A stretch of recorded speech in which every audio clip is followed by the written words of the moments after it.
All right, so today we are going deep on natural law. Ooh, exciting. Yeah, we're going to be going through Mark Passio's presentation Okay. called Natural Law, Sovereignty, and Survival, Hmm.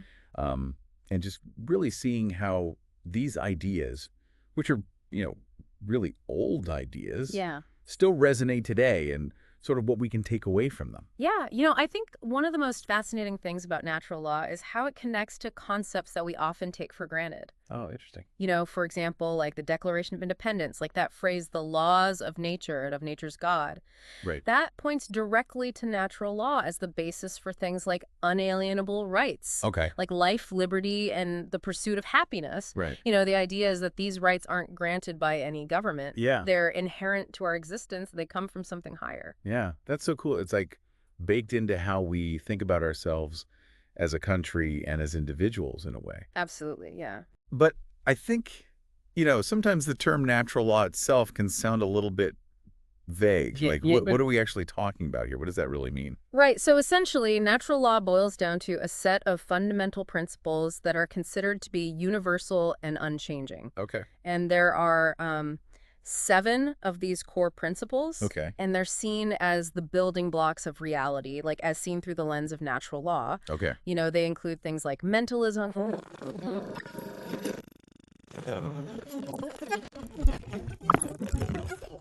And these principles describe the forces that are at play in the universe and how they interact with each other. Okay, so it's almost like a cosmic instruction manual in a way. Right, exactly. But if these principles are so fundamental, does that mean they're set in stone? Like, can we influence them at all, or is it just like, this is how it is? Yeah, that's a great question. I think the important thing to understand here is that it's not about believing in natural law. Okay. It operates regardless of our beliefs. So it's not a matter of faith, it's a matter of understanding. Okay. Think of it like gravity, right? Whether Yep. or not you believe in gravity, it's going to affect you. Right. Natural law is kind of similar. So it's about recognizing how it works so we can work with it. Exactly. Exactly. It's about aligning ourselves with these principles so we can live in greater harmony with the universe. So it's not blind faith. It's more about seeking truth Yeah. and understanding how things actually work. That's a great way to put it, yeah. I mean, there's a great quote by the philosopher Soren Kierkegaard that kind of sums this up. He said, Oh, okay. there are 2 ways to be fooled. Okay. One is to believe what is not true. Okay. The other is to refuse to accept what is true. Oh, wow. So, it's important to keep an open mind, but also to be discerning and to always be seeking truth. Right. It's like finding that balance between being open, but also being critical of what you're taking in. Absolutely, yeah. So where does consciousness fit into all of this? Like, where do we fit in as individuals with these universal laws? Yeah. Consciousness is key. It's really our ability to recognize patterns in the world Okay. and to understand, what those patterns mean, like what's the meaning behind them. Okay. And consciousness itself has both yin and yang aspects, feminine and masculine, lunar, solar, passive, active. Okay. And finding balance between those forces within ourselves is a central part of understanding and aligning with natural law. So it's about kind of finding that internal balance first. Yeah, precisely. So these principles, these like 7 principles we were talking about, Yeah. I assume they manifest in our lives in different ways. So how do we actually see them play out, like in the real world? Well, a good way to think about it is as pairs of opposites. Okay. So you have love and fear, Okay. knowledge and ignorance, Yeah. sovereignty and confusion, freedom and control, order and chaos. Yeah. And these represent the positive and negative expressions of natural law. So which side of that equation we experience is often a reflection of whether we're aligned with or in opposition to those natural principles. So it's like we can see those principles playing out in the world around us Exactly. and in our own lives. Yeah, it's a framework for understanding, our choices and the consequences that follow from those choices. So knowledge and ignorance seem like a really important part of this, especially in the context of, freedom and control. Absolutely. Yeah. Because, I mean, if we're ignorant of how things work, it seems like we're much more susceptible to being controlled or manipulated. That's a crucial point, yeah. And there are a lot of great thinkers who have spoken about the dangers of ignorance, especially in a free society. Thomas Jefferson famously said that a nation expecting to be ignorant and free expects what never was and never will be. Right. And then there's a writer named Ian Williams Goddard, Okay. And he had a really powerful quote about this as well. He said that a society that refuses to see and investigate the facts is choosing a police state dictatorship. Wow. So it's pretty clear that, knowledge is essential if we want to maintain a free and just society. Yeah, it makes you wonder how much of what we see happening in the world today is a result of people not understanding these really basic principles. It's a question worth considering for sure. Yeah, it really is. And that brings us to another concept that we've talked about a little bit before, Yeah. which is sovereignty, Mm-hmm. which is obviously a really big part of, natural law and personal empowerment. It's really about recognizing that you are the rightful ruler of your own internal kingdom. Okay, so it's more than just being free from external control. It's about how we govern ourselves internally. Yeah, it's about aligning your thoughts, emotions, and actions. Okay. To create what Mark Passio calls internal monarchy. So you become the, king or queen of your own inner world rather than letting external forces or just, internal chaos rule you. That's a great way to put it, yeah. That's a really powerful image. But also, that sounds really challenging, especially in the world we live in where it's just constant input and external pressures and things pulling us in different directions. It is definitely a challenge, but it's a worthwhile one. Yeah, but where do you even start? How do you begin to cultivate that? Well, I think a good starting point is to understand the distinction between right and wrong action according to natural law. Okay. Right actions are those that are grounded in truth, morality, and respect for others. Okay. While wrong actions are the opposite, they cause harm and disharmony. But how do you know what's truly right and wrong? I mean, sometimes this feels like it's so subjective. Yeah, and that's actually where it gets really interesting. Okay. Natural law actually proposes what's called an apophatic approach to understanding rights, Okay. which means basically focusing on what isn't a right. Okay. So if an action causes harm to another being, it's violating their inherent rights, and therefore it's inherently wrong. So it's a process of elimination. Yeah, kind of. It's like figuring out where the boundaries are, what's acceptable and what's not, by looking at what clearly crosses the line. Exactly, yeah. Okay, I see. So it's about identifying those actions that infringe on other people's inherent rights. Right, and it's a very helpful way to kind of clarify things. Yeah, it makes it less about having this huge list of rights Yeah, and more about understanding what actions are clearly violating them. exactly. And that leads us to, I guess, another kind of important distinction, which is Yeah. force versus violence, right? These are terms that are often used interchangeably, but natural law makes a very clear distinction between the two. A crucial distinction, yeah. And I'll be honest, I sometimes get them mixed up. Yeah. So what's the key difference there? Well, force, in its true sense, is a voluntary moral action that is within your rights and that doesn't infringe upon the rights of others. Okay. So a good example of this is self-defense, Okay. You're using force to protect your inherent right to life. But violence is always coercive, and it always involves violating another person's natural law rights. So defending yourself from an attacker, that would be considered force. Right. But initiating an attack on someone, that would be violence. Exactly, yeah. Because one is about protecting your rights, the Yeah. other is about infringing on someone else's rights. Oh, precisely, yeah. Okay, so that makes a lot of sense. But how does this all connect to the laws that are, created by governments and things like that? Right. What's the relationship between natural law and, what we think of as man-made laws? Well, that's where we really start to get into the heart of the matter. Okay. Because we have natural law, which is based on universal principles. It's Right. unchanging, and it's something that we harmonize with through knowledge, Okay. And then you have man's law, which is based on dogma. Okay. It's constantly changing, Yeah. and it's often something that people comply with out of fear of punishment. Right. So there's a big difference there. So what happens when those two things are in conflict? What happens when man's law is telling you to do something that goes against what natural law would dictate? Which one takes precedence? That's the big question, right? Yeah. From the perspective of natural law, if man's law aligns with it, then it's basically redundant. Right. It's just stating what's already, self-evident. Right. But if man's law goes against natural law, Okay. then it's seen as false. Okay. It's seen as immoral, and it's not truly binding. Wow. That's powerful. So natural law is seen as the ultimate authority. Yeah, it's the standard against which all other laws should be judged. So we have a responsibility as individuals to understand it and to live by it, even when, man's law might be telling us to do something different. Exactly. Yeah. We have to be discerning. We have to recognize when laws are just and when they're unjust. Right.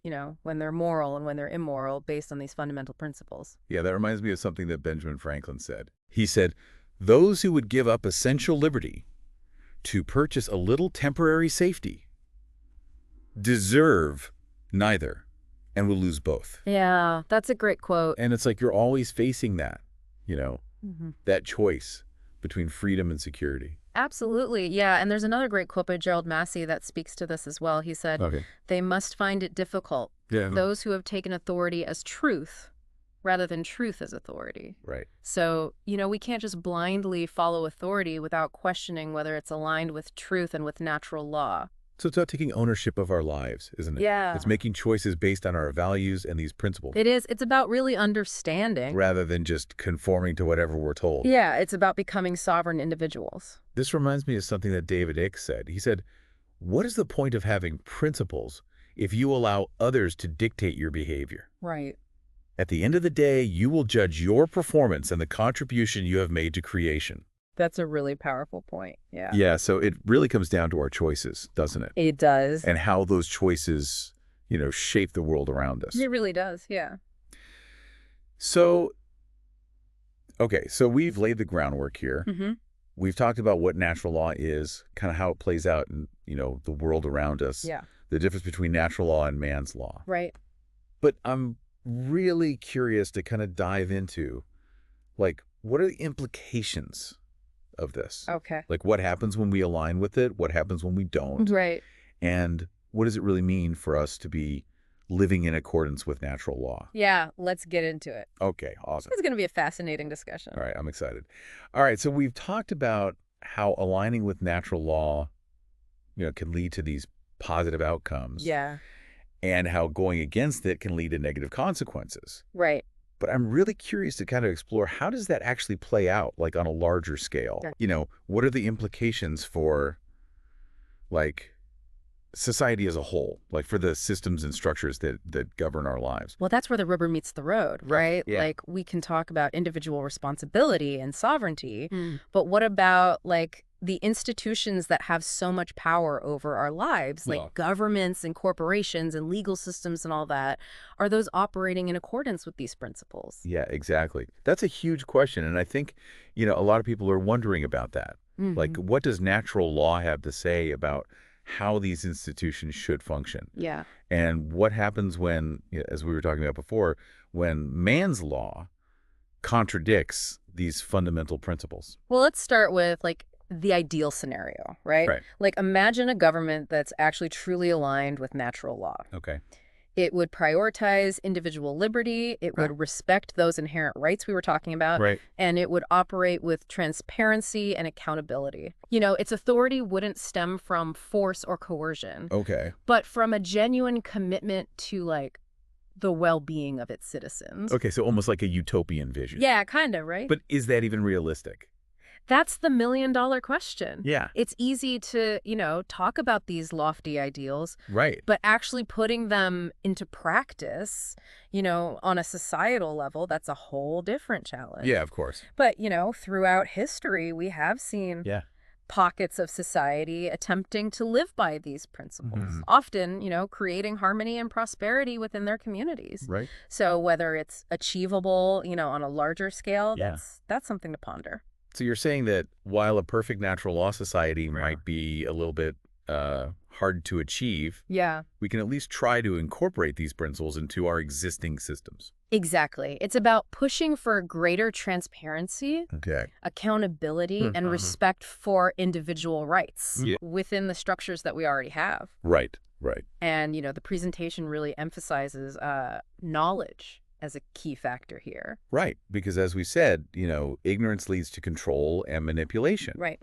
So if we can educate ourselves and others about these principles, Yeah. it gives us more power to hold these institutions accountable. Exactly. But what about those situations where, man's law directly contradicts natural law? Right. What are we supposed to do when we're faced with laws that are unjust? That's a really, complex issue. Yeah. And there are no easy answers. Yeah. But, some proponents of natural law argue that unjust laws, by definition, have no real authority Okay. and shouldn't be obeyed. Okay. They believe in things like civil disobedience Okay. as a way to, challenge laws that violate individual rights. I mean, that's a pretty bold speech, isn't it? It is. It is. I mean, does that not lead to chaos if everyone just decides which laws to follow? It's a delicate balance, for sure. There's no one-size-fits-all answer. Right. But I think the really important point here is that we have a responsibility as individuals Okay. to critically examine the laws that govern us, Right. to ask ourselves, Yeah. are these laws truly just? Mm-hmm. Do they uphold the rights of all individuals? Okay. And if not, what can we do to change them? So it's about engaging in that process of discernment, Right. understanding where the laws come from, Yeah. and then deciding how to act and how to respond. Exactly. Yeah. Okay, so it's not just blindly obeying or rejecting all laws. Right. It's more nuanced than that. It's about becoming active participants Okay. in shaping the world around us, Okay. rather than just being passive recipients of whatever's handed down to us. And that's where the idea of sovereignty comes back in. right, exactly. So it's not just about governing our internal world. right. It's also about taking that and applying it to the external world. Yeah, it's about moving from a state of confusion Yeah. where we feel powerless Yeah. to a state of sovereignty where we actively shape the world around us. Okay, but realistically, how do we do that? I Right. mean, especially, in a world where power is often concentrated in the hands of the few, it can feel really difficult to make a difference. It's a monumental task for sure, but remember what we said about knowledge being power. Mm. The more people who understand these principles, Right. the greater the potential for widespread change. Okay. Education is key. We need to spread this information, encourage critical thinking, Yeah. empower individuals to see the world through this lens. So it's like we're planting seeds Yeah, of awareness, of understanding, exactly. Yeah, and encouraging people to question the status quo absolutely. Yeah, and to, really take ownership of their lives right. and their role in society. And, as more people embrace these principles, Yeah. it creates a ripple effect that can gradually shift the tide. Okay, so even small actions can have a big impact. They can, yeah. This is all reminding me of something we were talking about earlier about the practical application of these principles. Yeah. In our daily lives, it's one thing to understand it, intellectually, Right. but how do we actually live it out? Well, the presentation offers some helpful insights on that. Okay. One of the key takeaways is the importance of self-awareness Okay. and self-mastery. Okay. It's about understanding your own thoughts, emotions, and behaviors Mm-hmm. and learning to align them with these principles. So it's like becoming more conscious and intentional Exactly. and making choices that reflect our understanding of right and wrong and, force versus violence and all these things we've been talking about. Precisely. Yeah. Okay. So it's about aligning our internal world Mm-hmm. with these external principles, Right. becoming like a living embodiment of it. Exactly. Yeah. Can you give some more concrete examples? Sure. Think about the principle of non-aggression, Okay. which stems directly from, natural law's emphasis on respecting individual rights. Right. That means choosing to interact with others in a peaceful, respectful manner, Okay. avoiding actions that violate their rights. Okay. So, this might mean choosing to resolve conflicts through dialogue Yeah. and understanding Okay. rather than resorting to force or coercion. So even in our everyday interactions, Yeah, we can make choices that reflect these principles. absolutely. Yeah. Okay. So embodying that spirit of cooperation Mm-hmm. and respect, Mm-hmm. even in challenging situations. Exactly. And that extends, I guess, to our interactions with, institutions as well. It does, yeah. So speaking out against injustices, Right. holding those in power accountable, Mm-hmm. advocating for laws that align with these principles. Exactly. It's about being active, engaged citizens Right. who understand our rights and responsibilities. And it all comes back to, this idea that we're not just Right. we're not just pawns in some game. Yeah. We actually have the ability to shape the world around us. Exactly. It's about shifting from a mindset of victimhood Right. to one of empowerment. Right. Recognizing that we have the agency to make choices and Yeah. to take actions that align with these principles. And the more people who do that, Yeah. the more potential there is for real change. Exactly. That reminds me of something that Mark Passio talks about a lot, which is abdicating responsibility. Right. Can you kind of talk about that a little bit and how that relates to living in accordance with natural law? Yeah, it's about recognizing that whenever we blindly hand over our power Okay. to external authorities without question, Right. without critical thinking, we're essentially abdicating our responsibility. Okay. We become complicit in the systems that we might want to change. So it's not about rejecting all forms of authority. Right. It's about consciously choosing Right. Okay. which authorities we support Right. and how we engage with them. Okay, that makes sense. It's about being discerning, asking questions, holding those in power accountable, Mm-hmm. understanding our own rights and responsibilities within those systems, Okay. and using our voices and actions to create positive change. This has been so insightful. I feel like we've moved beyond just like the definition of natural law Yeah. and really gotten into like the practical implications Yeah. of how it can play out in our lives and in the world around us. It's a complex topic with Yeah. many layers, but, I think the key takeaway here I get is that understanding natural law is not just an intellectual exercise. Mm-hmm. It's a call to action. Okay. It invites us to examine our own choices, Okay. to engage with the world around us in a more conscious and responsible way, Okay. and to contribute to a society that reflects these timeless principles. So it's about aligning, our inner and outer worlds, Yeah. our personal lives and our collective actions Exactly. with this deeper understanding of, truth and justice. It is, yeah. And while it's challenging, Yeah. there's a huge potential reward. There is, absolutely. Like we can actually make a difference. We can, yeah. It feels like we've covered a lot of ground. Yeah. We've talked about the foundations of natural law, Right. the implications for government and society, Mm-hmm. even touched on the practical aspects of living in accordance with it. Yeah, we've journeyed far. Yeah. But there's still more to uncover. Okay. The presentation delves into some really fascinating areas Yeah. that connect these concepts to deeper levels of spiritual understanding. Okay. It invites us to contemplate, the interconnectedness of all things Okay. and the potential for aligning ourselves with a universal consciousness Okay. that transcends our individual limitations. I'm really intrigued to explore that. Yeah, it's fascinating stuff. Okay, I'm ready. All right, so let's dive into these deeper kind of spiritual aspects of natural law. Okay, yeah.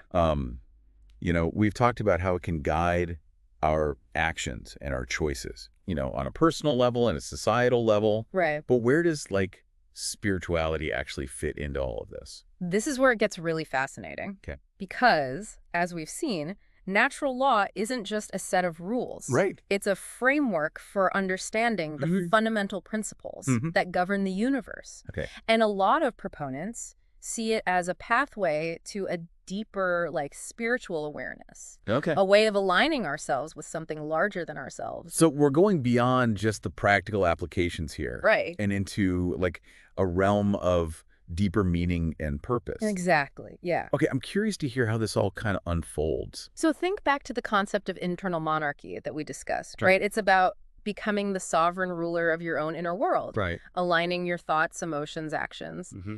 But some believe that this internal alignment is just the first step. Okay. It leads to a deeper connection Oh, with so- a universal consciousness, a force that permeates all of existence. So by cultivating inner harmony and aligning ourselves with these natural law principles, Yeah.